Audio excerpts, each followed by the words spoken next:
The venue smelled like gardenias and something expensive. The kind of floral arrangement my sister had sent me 17 Pinterest boards about over the past 8 months. 200 white chairs, a string quartet, an open bar with a custom cocktail menu she'd named after herself. I paid for all of it. Not metaphorically, not I helped a little. I mean, I wired $34,000 to the event coordinator named Priya in 3 separate installments, starting last October, because my sister said her fiancé's family was contributing, and they just needed a bridge loan, just temporarily, just until everything settled. I have the receipts. I have the wire confirmations. I have the email where she wrote, "You're literally saving my life. I will never forget this." I was standing near the entrance when the first guests started arriving, smoothing the sash on my bridesmaid dress blush pink, strapless, $280 apiece, also my credit card, and I remember thinking that I looked tired. Not the pretty tired you see in movies. The kind that lives behind your eyes and doesn't go away after one good night of sleep. I'd been carrying it for so long I'd stopped noticing the weight. My name is Claire. I'm 31 years old. I'm a licensed physical therapist with a modest apartment, a used Honda, and apparently zero ability to say no to the people who are supposed to love me most. Let me tell you how I got there, and then let me tell you what happened next, because that's the part nobody in my family expected. My mother had me at 22. My sister was born 4 years later. My brother came last, the youngest by 6 years, which meant that by the time I was a teenager, I was already half a parent to both of them. Mom worked doubles at the hospital. She was an aide, not a nurse, which is a distinction she made loudly whenever anyone confused the two, and my father was the kind of man who was present in the house, but absent in every way that mattered. He left when I was 17. He left on a Tuesday and took the good television and never mentioned child support. And that was that. So I worked. I worked through high school and through college. I took loans for PT school and paid them down aggressively. I built something. Not something flashy, but something real steady income. A small savings account, a credit score I was genuinely proud of. And somewhere along the way, my family noticed. It started small, the way it always does. Mom needed help with the electric bill one month. My sister's car needed a transmission. Could I lend her $800 just until payday? My brother got evicted and needed first and last month's rent on a new place. Just this once. Just temporarily. Just until things settled. I said yes every single time. Because I loved them. And because somewhere in the back of my brain I had absorbed the idea that love and sacrifice were the same thing. That being a good daughter, a good sister, meant making myself smaller so they could be bigger. Over 8 years I counted once. At 2 a.m. with a spreadsheet open on my laptop I had given or lent. Always given, never actually returned. Just under $112,000 to my immediate family. Not including the wedding. Not including the countless smaller things: groceries dropped off, gas tanks filled, co-pays covered, a hospital bill for my mother's knee surgery that I agreed to handle because she cried on the phone and said she didn't know what she would do without me. I didn't tell anyone that number. Not my best friend, not my therapist, not the man I'd been dating for 2 years who had started to notice that I was always a little financially stretched, always a little stressed, always a little unavailable in ways that were hard to explain. I carried it alone. That was part of the deal I had made with myself. I give, I don't complain, and in return I get to be the person who holds the family together. I get to matter. What I did not understand, what took me until my sister's wedding day to finally, completely understand, is that to them, I was not a person who mattered. I was a resource. The ceremony was beautiful. I'll give my sister that. She walked down the aisle to a song she'd cried about choosing, and her dress was everything she'd dreamed of. And her new husband looked at her like she'd invented sunlight. I stood at the altar with the other bridesmaids, and I held my bouquet, and I genuinely smiled, because whatever else was true, she was happy. And some part of me still loved her the way I had loved her when she was small, and she'd climb into my bed during thunderstorms. The reception was where things changed. We were between the salad course and the entree again. All of it. Every fork and plate and floral centerpiece, funded largely by me when my sister stood up from the head table. Her husband looked a little surprised. The maid of honor looked confused. My mother, I noticed, did not look surprised at all. My sister tapped her champagne flute, and the room quieted. I assumed she was going to make a toast. Brides do that, sometimes say something to the guests, thank the people who helped, make everyone tear up a little. I picked up my own glass. She said, "Before we get too far into the evening, I want to say something. Our family has been going through some changes lately, and I think it's important to be honest." I remember the exact quality of the light at that moment. Warm and golden, the way good wedding lighting always is. She said, "Claire and I have had a difficult relationship for a long time. She has used money to control this family, what we do, what we ask for, how we live. And as of today, as I start my new life, I want everyone to know that we are done accepting it. Our family has talked about this. We've all agreed. We don't need her help, and we don't want it, and we think it's healthier for everyone if she steps back." She lifted her glass. She said, "To new beginnings." 200 people were in that room. Some of them clapped because they didn't understand what they had just heard, or because they were following social cues, or because they were my sister's friends, and they'd heard only her version of things for years. I saw my mother raise her glass. I saw my brother look at the tablecloth. I didn't cry. I want to be clear about that. I felt something move through me, some cold, clarifying thing, like a window being opened in a room that had been closed too long, and I set my champagne glass down very carefully on the table. I picked up my phone. I want to explain something about that moment, because I think people hear she stood up at her own wedding and publicly humiliated her sister, and they imagine the sister dissolving, falling apart, making a scene or running to the bathroom or going silent with shame. I had been a fixer for so long that I had developed a very particular skill. I could hold enormous amounts of pressure without letting it show on my face. I had learned it as a teenager when my father left, and I had to be the stable one. I had practiced it every time I'd written a check I couldn't really afford. I had refined it until it was almost a superpower. I was calm. I was completely, terribly calm. I opened the folder on my phone, the one I'd never shown anyone, the one I'd been adding to for 2 years without fully admitting to myself why, and I walked to the venue's AV table, where a very startled young man named Marcus was managing the slideshow of wedding photos. I said, "I need to connect to the screen for about 3 minutes." He looked at me. I looked at him. I think something in my expression communicated that this was not optional. The wedding slideshow disappeared. A spreadsheet appeared in its place. I walked back to the center of the room, not to the head table, just to the open space on the dance floor. And I said, in a voice that carried without being loud, "Since we're being honest about our family, I'd like to share a few things."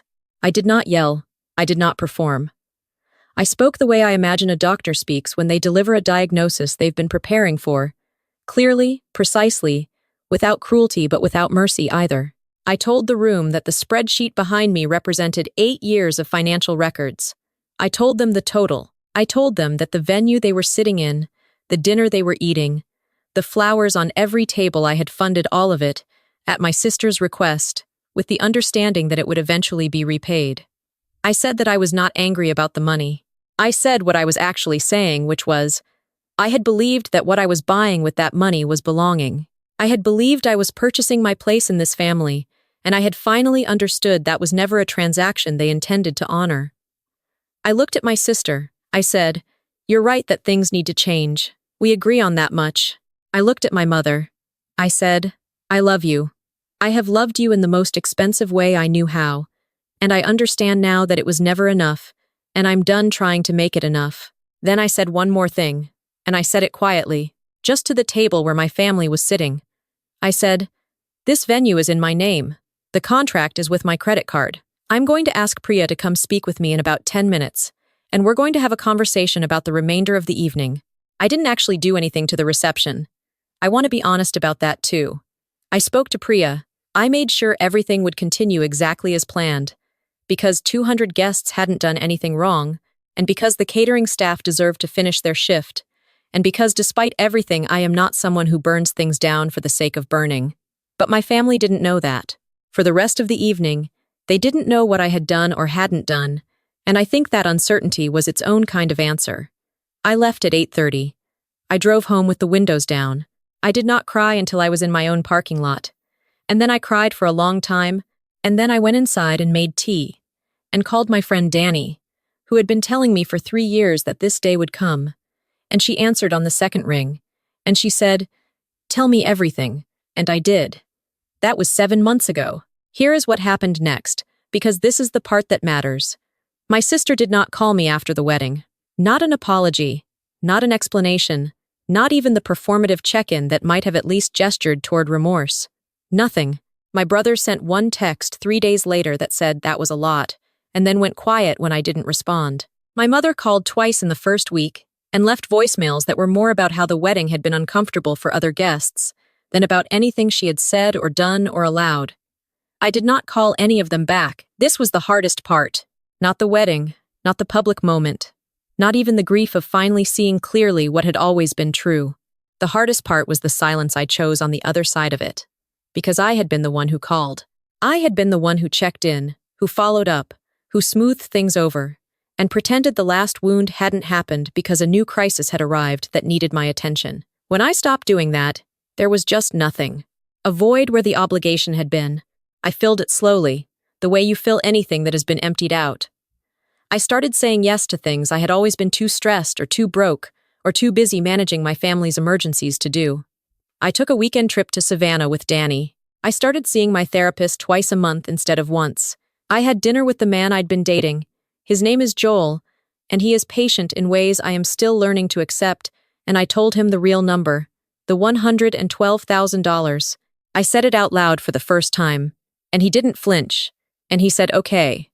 What do you want your life to look like now?" That question undid me completely. Not in a bad way. In the way that something does when you realize you have never actually been asked it before. I started to answer it, slowly, imperfectly, but for the first time, for myself. 4 months after the wedding, my mother called from a number I didn't recognize. Hers had gone to voicemail for so long that she apparently thought a different number would work differently. It did, because I answered. She said her landlord was raising her rent. She said she'd had some medical expenses. She said things were tight, and she wasn't asking for much. Just a bridge. Just temporarily. Just until things settled. I recognized every word of it. I had heard them in exactly that configuration my entire adult life. I said, "Mom, I love you. I'm not able to help financially right now." She said, "What do you mean you're not able? You're a physical therapist." I said, "I know what I do for work. I'm still not able to help." There was a pause. She said, "After everything I did for you growing up," I said, "I know you worked hard. I know it wasn't easy." "That's true, and it doesn't change my answer," she cried. I stayed on the line. I didn't fix it. When we hung up, I sat with the discomfort for a long time, because I had learned I was still learning that the discomfort was not a signal that I had done something wrong. It was just the feeling of a boundary holding. It was unfamiliar. It would become less so. My sister called 6 months after the wedding. Her husband, it turned out, had some financial troubles she hadn't known about before they married: credit card debt, a business loan that had gone badly, a pattern of optimistic bookkeeping that had caught up with him. She wasn't leaving him. She wanted to make that clear. But things were tight, and they were looking at options, and she was wondering if maybe we could talk. I listened to all of it. I said, "I'm glad you called. I've been hoping we'd talk." She seemed surprised. She'd probably been steeling herself for anger, and I think the absence of it disoriented her. I said, "I'm not going to be able to help with money, but I'd like to have dinner sometime if you want. Not to fix anything. Just to be sisters." She was quiet for a long time. She said, "I shouldn't have done what I did at the wedding." It wasn't a full apology. It was the beginning of one, maybe, or maybe just the closest she knew how to get right now. I had spent enough time in therapy to know that I could not control how far she would travel toward accountability. I could only control what I was willing to meet. I said, "No, you shouldn't have." I said, "I'd still like to have dinner. We haven't yet. Maybe we will. Maybe we won't. I've made peace with not knowing, which is its own kind of progress. What I want to tell you, and I mean you specifically, the person listening to this right now, the one who recognized something in this story, before I even got to the wedding, is that I did not leave my family because I stopped loving them. I left the version of myself that believed love required self-erasure. I left the arrangement where I was the bank and the crisis line and the emotional landfill, available at all hours, grateful for whatever scraps of appreciation came my way. I did not do it cleanly. I did not do it without grief. I still have nights where I lie awake and wonder if I gave up too soon, if I should have tried one more time to make them understand, if some better, more patient version of me could have found a way through that didn't end in a wedding reception spreadsheet. And then I remember what Donnie said to me. On the phone that night, I drove home with the windows down. She said, "You didn't weaponize your help. You just finally stopped hiding the cost of it." That's the thing nobody tells you about being the family fixer. It's not that you give too much. It's that you give in silence. And the silence lets everyone pretend the giving isn't happening. And eventually you have given so much in silence that when you finally speak, they hear it as an attack. Speaking is not an attack. Knowing your own worth is not cruelty. Choosing yourself, after 31 years of choosing everyone else first, is not something you should have to justify at a podium at someone else's wedding. But I did it anyway, and I would do it again. If you are the person in your family who always picks up the phone, always covers the shortfall, always finds a way, I want you to hear this clearly. You are not selfish for being tired. You are not a bad daughter, a bad sister, a bad son, for finally asking what you get in return. The people who benefit most from your silence will call your honesty a weapon. They will reframe your exhaustion as aggression and your withdrawal as abandonment. They will make you the villain of a story in which you were the only one who ever showed up. Let them write that story. You don't have to live in it. You are allowed to build something quieter. Something where the people around you show up not because you've made yourself indispensable through sacrifice, but because they actually want to be in the room with you. That exists. I know because I am slowly, imperfectly, building it. My name is Claire. I'm 31 years old.